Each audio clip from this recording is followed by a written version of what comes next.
Good morning, everybody, and welcome to another beautiful Wednesday. I know it's summertime and a lot of you are either off on your travels or maybe you're preparing for your fall travels. So Reed and I are spending this last couple of weeks talking a lot about the Danube. And I know I am not known for Germanic countries. I am known for Mediterranean countries or any kind of country that has a beach. So this is a little bit of a stretch because we're talking about places that don't have beaches, as it turns out, but that's okay. So we're going to talk today about Linz, Austria, and Austria in general. Austria, I've spent quite a bit of time in Austria just on my own, but I think that our real expert in the room, other than our guest, is Reed Cohen. So Reed, why don't you go ahead and introduce our guest for us? Sure thing. Hello, everybody. And Austria is one of my favorite countries to take groups to in Europe. It's a comfortable, relaxed country. Silvia I'm hoping Silvia will agree with what how I would characterize Austria. Austria is a country that is formerly a great empire that is entirely comfortable not being an empire anymore. Oh good, she's shaking her head. Yeah, I mean, Austrians are more relaxed than their German cousins, than their Swiss cousins. This is the country of apple strudel and Sunday strolls in the woods. That's still a very real live thing that they do in Austria. They wear their traditional clothes on Sunday, they go to church, and then they go for a stroll in the afternoon, and then they go and have some apple strudel and coffee or Linzer torta or some other Austrian pastry. And it's just a comfortable, relaxed, welcoming Germanic country. I really enjoy going there. And like I said, they seem to be comfortable in their own skin, so to speak. And I always compare them to the French, who of course have never gotten over the fact that they're not the world power anymore. So, and that's not a put down to the French. I love France. I love going there. I love the French people, but they do have a chip on their shoulder. And that's what that's the juxtaposition there. The Austrians have gotten rid of that chip long ago, and they're comfortable in their own skin. That is so interesting, Reed. Actually, you're so right about that. I've never thought about it in those terms, but you're absolutely right. Well, and that's, in my opinion, looking at the historical record, that's why the French are so sensitive about the language, right? Yeah. Is because French used to be the lingua franca, literally the language of diplomacy. 300 years ago, if you needed to speak to someone in Moscow and you were from Berlin, you spoke French, not Russian, not German. You spoke French and that was based on French manners and savoir-faire and elegance of culture. And that's been replaced by English, which is kind of an affront to them, because it's the English as the global language rides on the back of a Big Mac. I mean, it's this dirty commerce economy thing, right? Not because we have any better culture to aspire to. Anyway, sorry, we're off on this French tangent already. I'm gonna go ahead and save that quote. English rides on the back of a Big Mac. That's gonna be on your every once in a while I come up with a pithy little Midwestern way to say things. So that's a jewel. And of course, all of our French colleagues are going to be on my case now, so we'll see how that goes. Anyway, at least I'm entertaining Silvia. I see that she's laughing a lot at some of these things. So I have to confess to our viewers today, I've done this Danube cruise a number of times before, but it didn't always have Linz as a destination. I met Silvia a couple of years ago on a research trip and hired her to take our groups there, but I wasn't with the next couple of groups, so I haven't had that pleasure of exploring Linz myself personally. So we're really going to rely on Silvia. Silvia, I'm just going to start by asking you to share with our viewers, why is Linz special? Why should they want to come there? Well, thank you, Reed, for giving a flattering picture of the Austrians, how we feel in our skin. I like it. I'm a native of Linz, so I've lived in Linz almost my entire life. I did my travels, I did my studies in Vienna, in Salzburg, so I do know Salzburg as well. And I came back to Linz and I really enjoy living in this town. It's a medium-sized town. For Austrian standards, it's a city. We have 210,000 inhabitants. Can you hear me well? Reed? Yeah. Can you hear me well? Yeah. Yeah. Plus, we have 30,000 students, and that adds to the fact that Linz is a very young city, a very pulsating city. We have 4 different universities, and Linz, I know that not a lot of people know Linz, like Vienna, Salzburg. When you're a first-time visitor to Austria, you will go to Vienna, to Salzburg, maybe to Innsbruck. And maybe when you come the second time, you will maybe find Linz as an interesting point. It was never a hot spot. You know, we've always been like a white spot on the tourism map of Austria. And it just started, I would say, maybe 20, 25 years ago, that tourists also found out that Linz is a beautiful town. And normally when I do my city tours, I start with the question. I ask my guests, what do you connect with Linz? What came to your mind when you heard that your ship is docked in Linz, or when you heard that you're going to Linz? What popped up in your mind? And most of the time I have lots of big question marks in my guests' eyes. And then sometimes they say, oh, isn't Lindt from this town, you know, the chocolate? Oh. And then I'm like, sorry, no, Lindt chocolate was invented in Switzerland, but we do have something sweet. We have the Linzer Torte. And that cake was invented in my hometown more than 300 years ago. And Linzer Torte, Linz cake, Linz cookies, that's something that my guests can refer to, and then I get going. Because no visit in Linz without tasting the original Linzer Torte.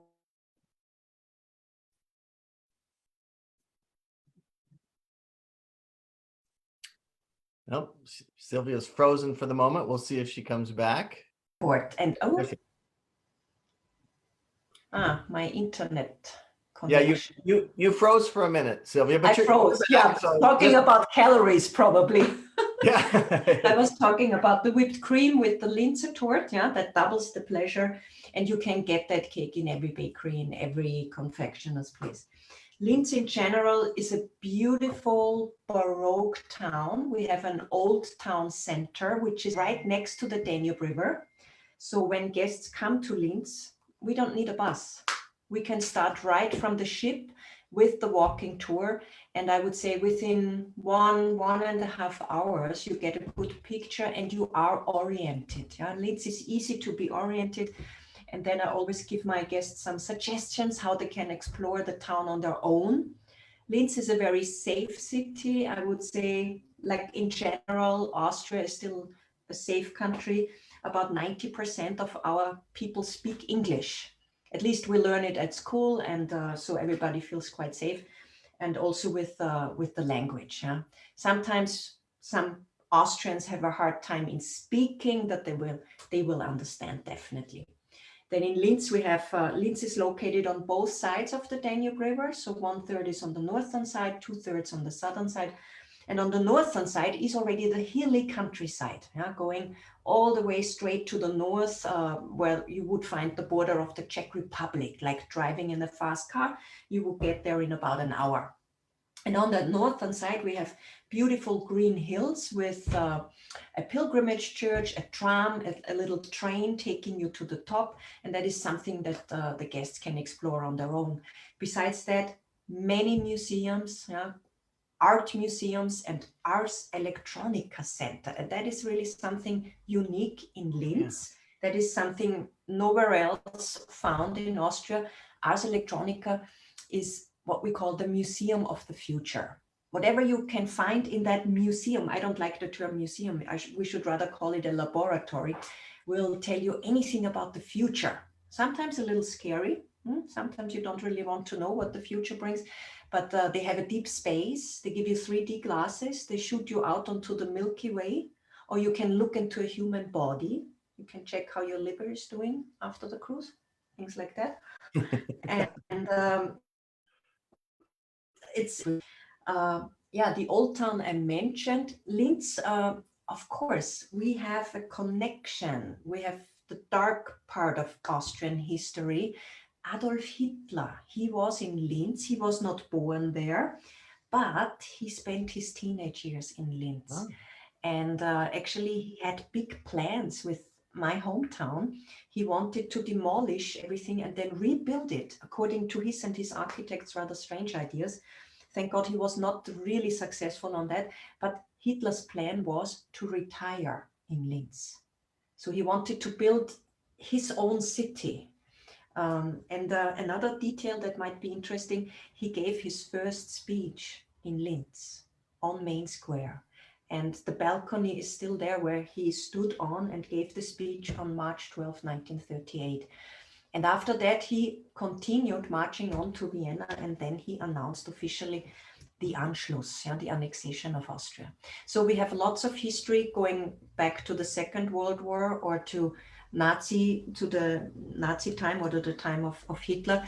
But on the other hand, Linz turned out to be a beautiful, renovated, Baroque city. Lots of talking, sorry. No, that's beautiful. I do have a recollection as you've talked, my imagery of Linz has come back to me. I remember there's a big, long, wide boulevard that leads down to the river and just beautiful Baroque facades left and right. Just that's sort of your entrance to the city from the river. Mm-hmm. So just quite striking, quite beautiful, as I recall. And maybe interesting also is like when you go through old towns, some other places, you might find it deserted, no shops, only souvenir shops, only restaurants. In our old town, the locals are living. So we're not walking through a museum, but you will see that there are curtains, plants in the windows. So our old town is a hip place to live in. And that's quite unique, I would say. And people, visitors can feel it, that there is life. It's not a museum, it's an actual little village within the big city. You know, last week we had our colleague Gerhard from Vienna, and he was talking about his younger life when he says, I had a really great education, but in that education, nobody talked about Austria's participation in World War II and the Holocaust. And of course, after the war, Austria was declared a victim and not a collaborator. Yeah. But when he traveled, he met people from other countries who said no, right? So my question to you is, does you were sort of nodding your head again, does that fit with your experience too? Did you feel like that was something missing in your education that has since been corrected? What would your view of that? I think Americans are fascinated by this, right? War guilt and how you deal with it, and et cetera, et cetera. Does that fit with your experience and your view of things there in Linz? No. My opinion is it depends very much on the generation you are. Okay. I'm old already. I can tell you I'm 54. But with my older generations, like my mom, her history lessons ended with the end of the First World War. Right. In my case, way different. Yeah. People are, my generation does not feel guilty. You know why? We were not alive. And what I always tell my guests when we talk about the topic like this, I always say, you know what? I'm so thankful that I'm born 1968 and not before. I'm so thankful that I did not have to deal with that situation, whether, to run after Hitler and say Heil Hitler, or fleeing from Austria. I'm just thankful that I'm a younger generation. And my generation, we have had a great life. We had no worries so far. I mean, until now, but that's a different topic. And we talk about it.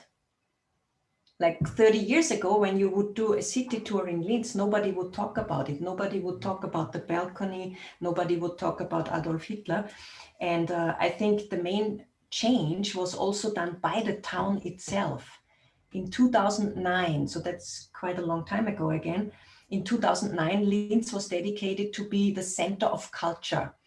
In Europe, we have a cultural capital city every year, so different countries, and it's mostly towns that are not well known. So Salzburg or Vienna would never be cultural capital city of Austria because everybody knows those places. So we were lucky to be selected in 2009, and that was a special year, and that was also the time when a lot of our museums, history museum, took up that subject. And they were talking about how Hitler wanted to rebuild Linz and what his plans were and what happened in that time. So they did a lot of that on history, and it was quite well received, you know. And a lot of people said, finally, they are talking about it, yeah. And there is a longing to talk about it's part of our history, no doubt about that. And my conclusion always is every nation, every country has dark parts or dark spots in their history, and that's ours. And it's just important it never happens again. To learn from history, that's the main thing. Right, right. Yeah. Did I answer your question? Absolutely. That's great to get a different perspective. And I think Gerhard is closer to my age than yours. So, you know, his education was probably just that much different than yours. And and we were remarking when we talked to him about the value of travel, right? Of how it exposes you to different ideas and stuff. And of course, you know, we don't need to go down the road of the politics that are going on in my country right now and the need for people to get outside of this echo chamber and hear some other ideas. So that's why Sarah and I so value travel in every way and feel fortunate to be able to, you know, expose people to different ways of thinking.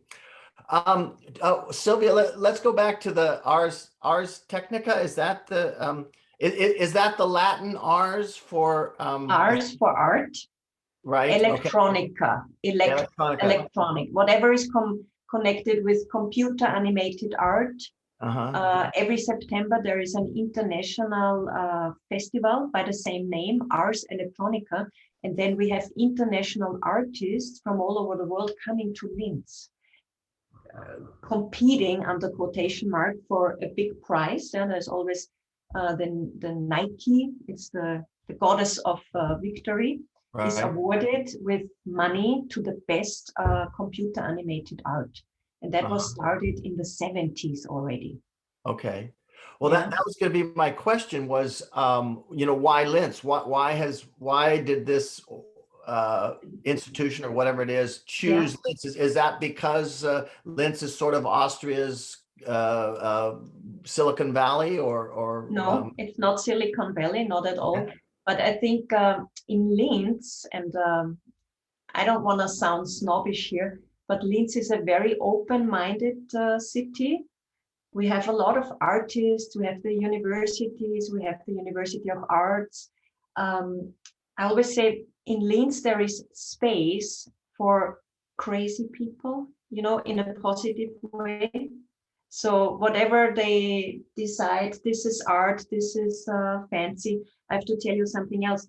About 15 years ago, they started to paint a storage building in the harbor of Linz with oversized graffiti mural. And over the last 10, 15 years, all the storage halls are now decorated by international mural artists.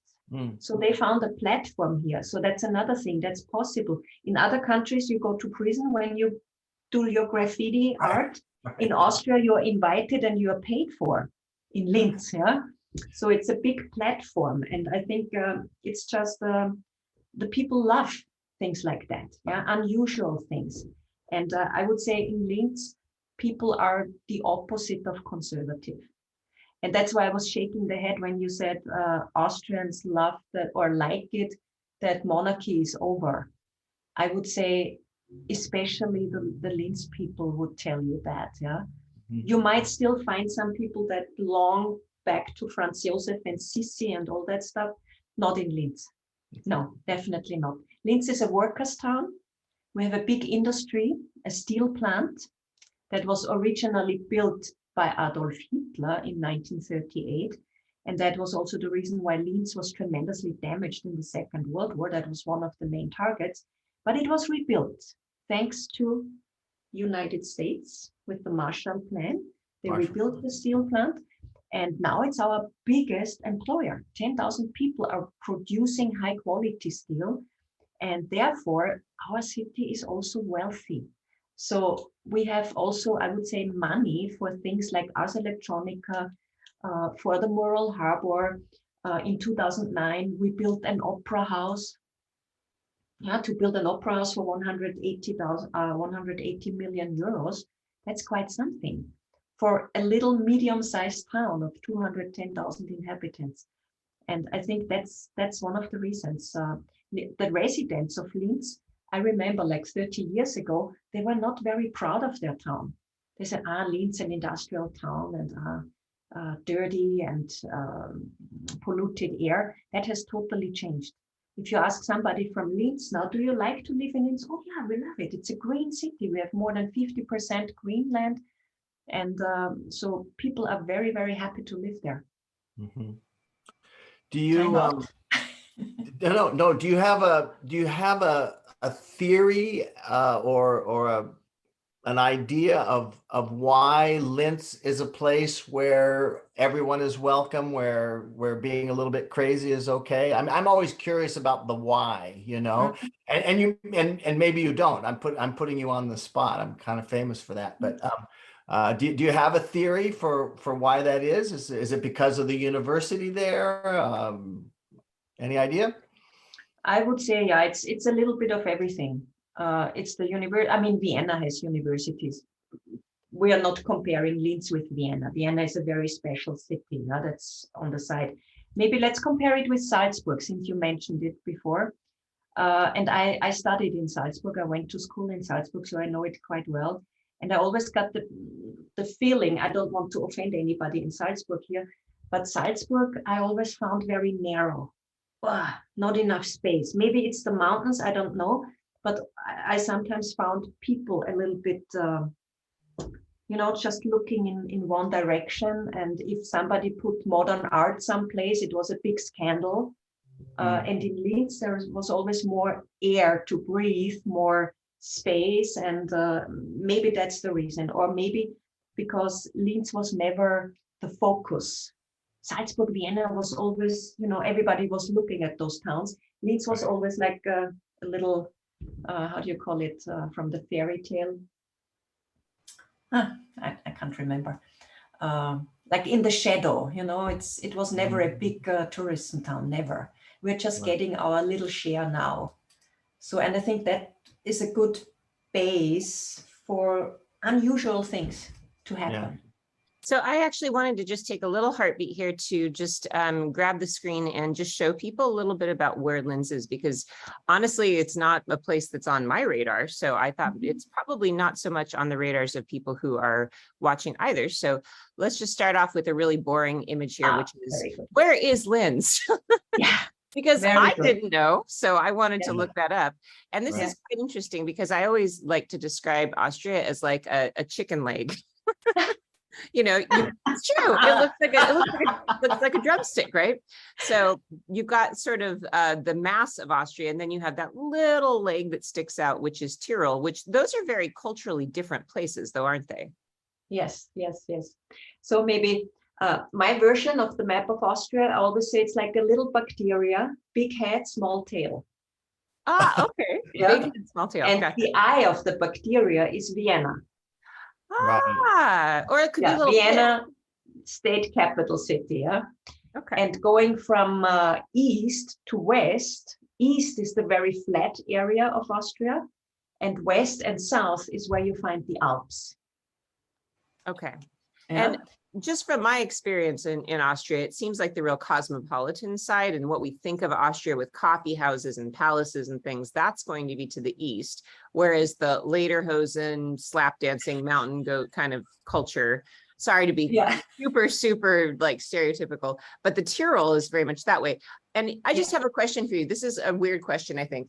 I spent a lot of time in Sud Tyrol in Italy in my work. And it has always occurred to me that the people in Sud Tyrol and Tyrol really should be their own country. Is that just me? I'm just laughing because you're saying out loud what a lot of people think in Südtirol, in northern Italy, and in Tyrol. Yeah, you know, they were once one people, but after the First World War, it was split up.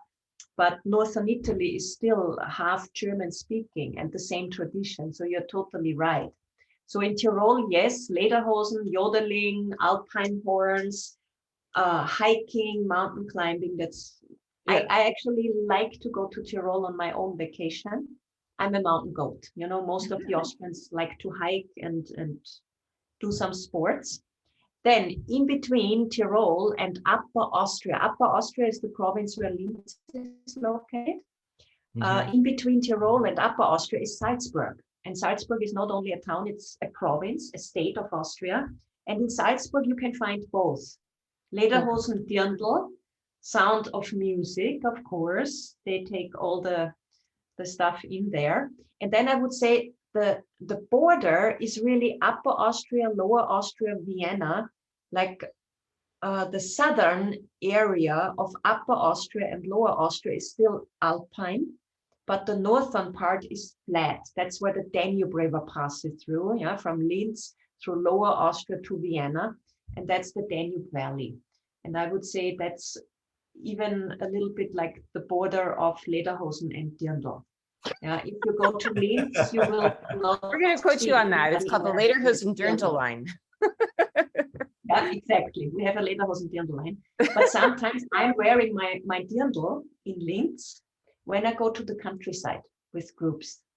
And that's still very common, like on a special church holiday, when we go to church on Sundays or somebody gets married. No, then we like to wear that. It's a beautiful traditional costume. So I have at least 12 dirndl in mine. Oh. Oh, wow. All right. Well, I have one too. Next time I come, I'll have to bring it with me. So, well, that's great. So thank you for that little explanation, because I think Austria is a country that a lot of people maybe are not familiar with how it's laid. And Vienna is really far to the east. I mean, I don't think a lot of people realize how much it's just a hop, skip, and a jump from being really just Eastern Europe. So let's have a quick look at some Linz photos. And this is just, I just pulled up whatever I could find with photos just to give people a sense of what you're talking about. Because when you say Baroque city, a lot of people may not know what we mean, but wow, what a beautiful, beautiful city. Yeah, that's the main square. Yeah. Okay. So yeah, so it looks like it was completely rebuilt in the original style then, is that correct? No, this is all original. This was not damaged.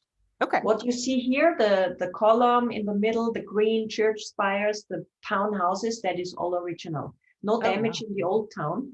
Okay. Most of the damage was done in the south of our town, closer to the industry. Linz is a very long city, north to south. Yeah. Maybe you can scroll up one more time. Let's see. This I think is interesting. That's the Ars Electronica. Yeah, there's the Electronica. Yeah. That's one of the most modern buildings in our town. And that's the northern side of Linz, what you see here. Okay. So this could be the view from your ship at night. Ah, okay. Cool. So that just gives, I hope those of you watching can kind of get a sense. Those of you who will be listening to this as a podcast later, sorry. Think of it as, you know, Munich, but with, I don't know, with it more Austrian. And beautiful city though. Yeah. And mountains too. So I mean, this reminds me, as you said, of Salzburg. You're correct. Yeah, it looks a lot like Salzburg. So, okay, just wanted to share that so everybody has a little visual picture of what's going on. Very nice. Talking about Salzburg, we even have a Mozart house in Linz. We're very proud of that. You know, that was one of my last questions that had popped into my mind is, you know, Austria is all about music, all about classical Baroque music, you know, and Salzburg and Vienna are the big hitters, right? But I was going to ask you if there were any of those composers that we might know about. Any of them come from Linz? Do you have any favorite sons there? Well, very important, and everything that is connected with music, like the Music University, the concert hall, our orchestra is named after our local hero, and that is Anton Bruckner. He's not so well known. I always explain his time. He lived in the 19th century. He was a contemporary of Brahms and Johann Strauss, but his music totally different. He was composing church music, symphonies. He was an organist, and he lived in our town for 13 years until the Viennese took him away. Because he became professor at the university in Vienna. Yeah, but Anton Bruckner, he is our musical son. I'm not sure if you are familiar with Richard Tauber. Have you ever heard that name before? He was a tenor, and he emigrated to Great Britain during the time of Adolf Hitler. And he was a great singer, and he's also a native son of Linz. And you might be familiar with Parov Stela. That's modern music now. He's a local DJ doing his tours all over the world. Then, hold on, we have somebody else. Johannes, that has nothing to do with music now, but Johannes Kepler, the astronomer. Oh, sure. He lived in our town for 14 years, and he was married to a lady from our region. So he's quite an important hero besides Anton Bruckner. You mentioned the steel mill that goes back to the 30s. What else drives the Linz economy? Tourism now, of course, a little bit. The steel. Is there?